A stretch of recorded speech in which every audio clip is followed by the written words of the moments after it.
If you cheat on your money, it will cheat on you. You ignore your money, it will ignore you. If you don't take care of it, it won't take care of you. How many believe this?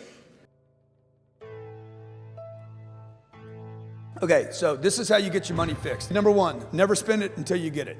I don't count money in until the money's in, right? So until you could sign the deal and these guys are gonna split a suite, I'm like, that shit ain't happened yet. Once it goes through and the money hits my account, then I can spend that money. Everybody agree with that?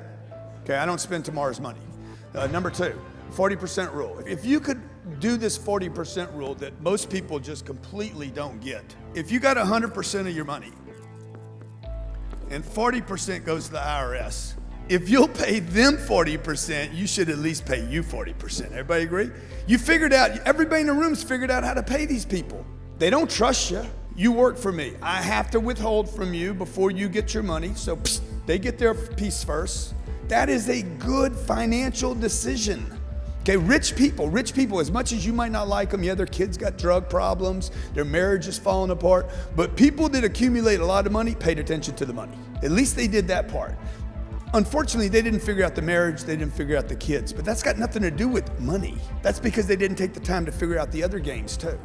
So look, this is the game right here. I did not change my level of living until this number changed. Like, this is what I'm living on. This is how I make my decisions. You got to either lower your standard of living, control your standard of living, or you got to increase that 100%. So, you know, you're not out buying Richard Mille watches, Rollses and jets and blah, blah, blah, and Gucci belts. What are you doing, man?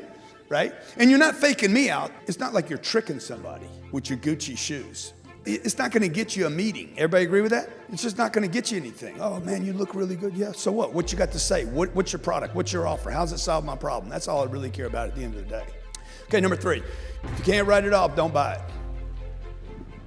So these are screens, they're little filters, right? If I can't write it off, I'm not gonna buy it, right? So like, also if I could write it off, I'm more inclined to buy it.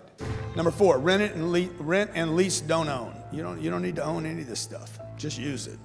Number five, stabilize and grow your first flow before adding a second one. Don't go work on a second flow outside of your company. Work on a second flow inside your company. They got a second gig. I mean, this is really, people selling baseball cards now. Spending 3 hours finding something on eBay to flip. Like, what are you doing, man? You could have earned that 40 bucks at your job that day. Like, why am I going after hours to figure a side hustle? Oh, I just made $40 and it took me 4 hours. And that's $10 an hour. The guy I worked for today paid me $28 an hour. Like, it doesn't even make sense. The math doesn't even work. But that advice is like rampant in society today. Number six, the 47 rule. How many of you in the room work 60 hours a week? Good for you. How many work 80 hours a week? And like, you're like, how many of you complain about it too? Like, God damn, I did 100 hours this week. Shit, quit complaining, man. You should be bragging about it. There's gonna be a day where you can't work. You're gonna wake up one day and say, I wish I could go to work.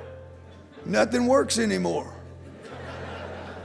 So quit complaining about it. I always say, man, you bragging or complaining? Oh, man, I work 100 hours a week. I remember when I was part-time. I remember when I couldn't think big.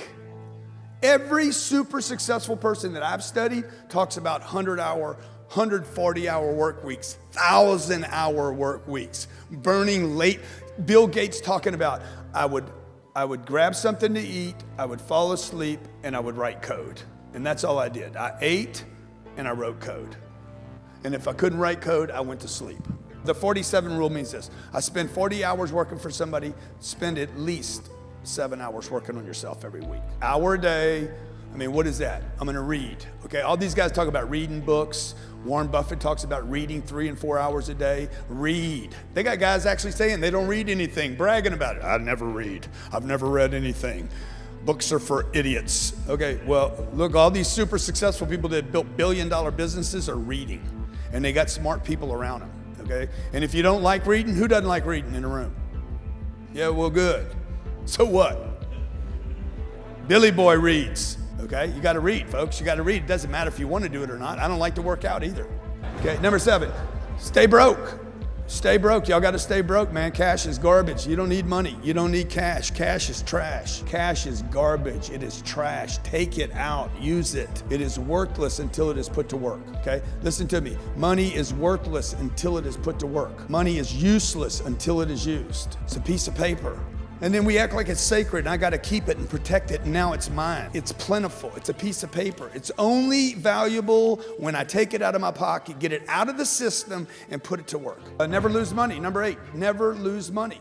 Okay. Now, if I leave this $100 right here on this table, on this podium, is there a chance I'm gonna lose that money? If I go buy a piece of marketing, if I say, hey Frank, go buy me an ad on Facebook, or hey ad, take a YouTube video that we did, we already got a bunch of impressions on this YouTube video, put $100 behind that YouTube video and let's see if we can get a couple more people to see it. Which would be more valuable, okay?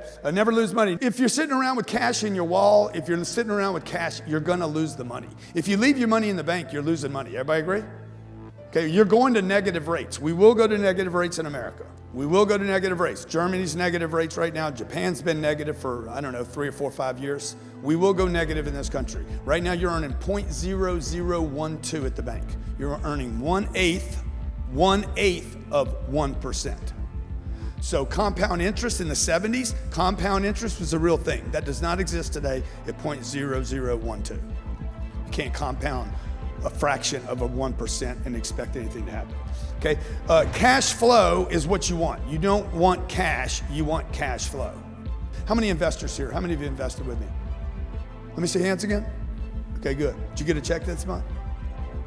Every month, 17th of the month, bang, he gets his check, okay? Number 10, never quit until you achieve your goals.